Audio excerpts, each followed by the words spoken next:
O que acontece com o corpo de um homem que ejacula diariamente? Essa é a pergunta que muitos fazem, muitas vezes em voz baixa, por curiosidade ou por preocupação. Eu sou o Dr. Felipe Vasconcelos, urologista e andrologista, e hoje vou explicar, de forma clara e sem julgamentos, o que a ciência e a clínica mostram sobre ejaculação diária, o que muda no corpo e o que é mito. Se inscreve no canal se quiser mais vídeos sobre saúde do homem. Fica comigo que eu vou direto ao ponto. Antes de qualquer coisa, vamos tirar os mitos do caminho. Primeiro mito: cegueira por masturbação. Não existe qualquer evidência científica que ligue masturbação ou ejaculação diária à perda de visão. Segundo mito: crescer mais pelos ou ficar calvo por causa da masturbação. Também não há relação comprovada. A calvície tem base genética e hormonal complexa, não é causada por masturbação. Terceiro mito: ejaculação diária causa câncer de próstata. A literatura é variada e, de forma geral, não há consenso que demonstre que masturbação diária aumente o risco de câncer de próstata. Algumas observações até sugerem associações diferentes, mas nada que comprove causalidade. Quarto mito: ejaculação diária provoca impotência permanente. A função erétil é multifatorial. Envolve vasos sanguíneos, nervos, hormônios e fatores psicológicos. E a masturbação isolada não é uma causa típica de disfunção erétil crônica. Em resumo, as crenças populares sobre cegueira, crescimento de pelos, câncer de próstata e impotência ligada diretamente à masturbação não são sustentadas por evidência consistente.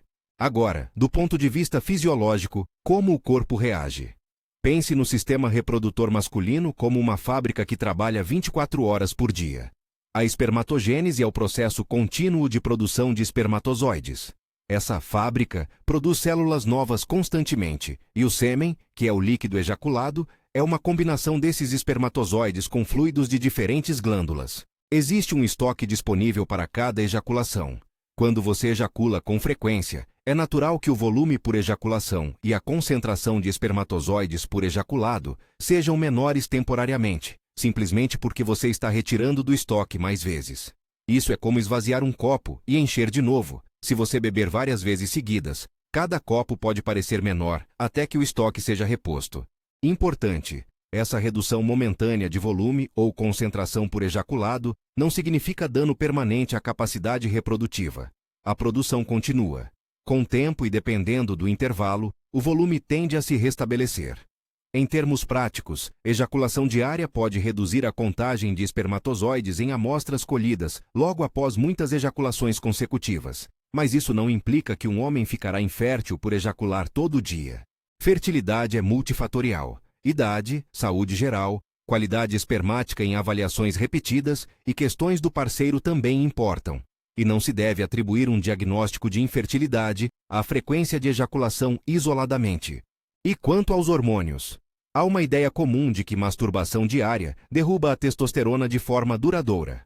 O que a maioria dos estudos mostra é que existem flutuações agudas e pequenas em níveis hormonais após o orgasmo, picos ou quedas transitórias, mas nada que provoque uma alteração sustentada no nível de testosterona comparável a tratamentos médicos ou a mudanças metabólicas significativas.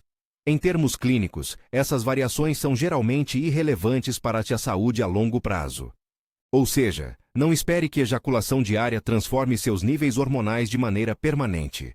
Um aspecto muitas vezes pouco discutido, mas importante, são os neurotransmissores liberados durante o orgasmo: dopamina, que participa do prazer e da motivação; ocitocina, ligada à sensação de ligação e relaxamento; serotonina, que contribui para a regulação do humor; e endorfina, que traz alívio e bem-estar. Esses compostos explicam por que o orgasmo frequentemente gera relaxamento, sensação de recompensa e redução temporária da tensão. Psicologicamente, isso pode ser benéfico, pode ajudar a reduzir estresse, melhorar o sono ou modular o humor em momentos pontuais. Novamente, trata-se de efeitos subjetivos e transitórios, não de curas miraculosas. Falando da musculatura, o assoalho pélvico desempenha papel na ereção e no orgasmo. Durante a ejaculação, há contrações musculares rítmicas dessa região. Praticar consciência corporal ou exercícios para o assoalho pélvico quando indicados pode melhorar controle e sensibilidade. Masturbação pode funcionar como uma forma de autoconhecimento erógeno, Saber o que dá prazer, em que intensidade e com que estímulos ajuda na vida sexual com parceiro pois melhora a comunicação e expectativas. Agora, um ponto crucial e que precisa de atenção: o risco comportamental. A prática de ejacular diariamente por si só costuma ser fisiologicamente inofensiva. O problema aparece quando o comportamento é integrado a um consumo excessivo de pornografia, ou quando passa a substituir relações interpessoais, quando a fantasia se torna mais presente do que o contato real. Consumo crônico e intensivo de pornografia pode moldar expectativas irreais sobre performance, aparência e respostas sexuais, e às vezes leva ao isolamento emocional. Os sinais de que algo pode estar errado incluem a masturbação ou o consumo de pornografia interferirem no trabalho, nos estudos ou nas relações, dificuldade de se excitar com parceiro em situações reais, uso como único mecanismo para lidar com emoções, ou sentimento de perda de controle sobre a frequência da prática. Nesses casos, o impacto é mais psicológico e social do que físico, e é aí que a ajuda profissional faz diferença. O que eu recomendo então na prática? Primeiro, reconheça a individualidade. Cada corpo e cada história são diferentes. Não existe um número mágico de ejaculações por semana que sirva para todo mundo. Se a prática não atrapalha sua vida, não gera angústia, não compromete seus relacionamentos e você está em boa saúde, não há motivo para alarme. Se, por outro lado, sentir que a frequência está além do que você gostaria, que causa vergonha, culpa ou afeta seu dia a dia, procure apoio. Profissionais que podem ajudar incluem urologistas, para questões orgânicas, psicólogos ou sexólogos, para aspectos comportamentais e emocionais.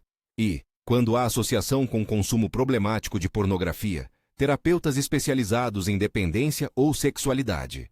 Conversar com um profissional é um caminho pragmático, sem julgamentos, para ajustar comportamento e aliviar conflito interno.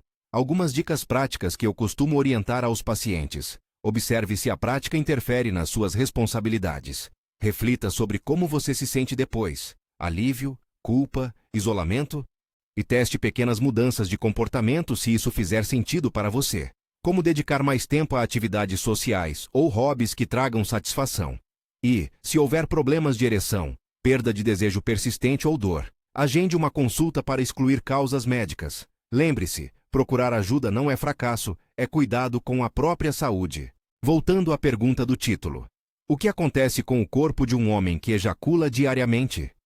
Do ponto de vista físico, ocorre redução temporária no volume do ejaculado e na concentração de espermatozoides por amostra colhida imediatamente, após muitas ejaculações, além de pequenas oscilações hormonais transitórias e a liberação de neurotransmissores que proporcionam bem-estar. Do ponto de vista funcional, a masturbação é uma forma de exercício para a resposta sexual e pode trazer autoconhecimento. O impacto negativo real aparece quando a prática é compulsiva, substitui relações reais ou está ligada ao consumo excessivo de pornografia, gerando prejuízo emocional ou social. Em termos simples, a prática diária, isolada, não costuma causar dano físico significativo para a maioria dos homens. O que importa é o contexto e a repercussão na vida. Se você tem dúvidas específicas sobre fertilidade, função erétil ou saúde prostática, o melhor caminho é uma avaliação médica personalizada. Não troque uma consulta por leituras na internet. Cada caso merece atenção individualizada. Para fechar, repito, não há comprovação de que masturbação diária cause cegueira, crescimento de pelos, câncer de próstata ou impotência permanente. A produção de espermatozoides é contínua e o corpo tende a se ajustar. Variações hormonais são pequenas e temporárias. E os benefícios psicofisiológicos existem, desde que a prática não se torne fonte de conflito ou prejuízo. Se alguma coisa na sua vida sexual ou na sua relação com o sexo está te causando sofrimento, procure ajuda profissional. Deixe sua dúvida nos comentários. Quero saber quais mitos você já ouviu e o que mais te preocupa sobre saúde sexual. Se esse vídeo te ajudou, compartilha com alguém que também tem essa dúvida. Obrigado por assistir. Até o próximo vídeo sobre saúde do homem.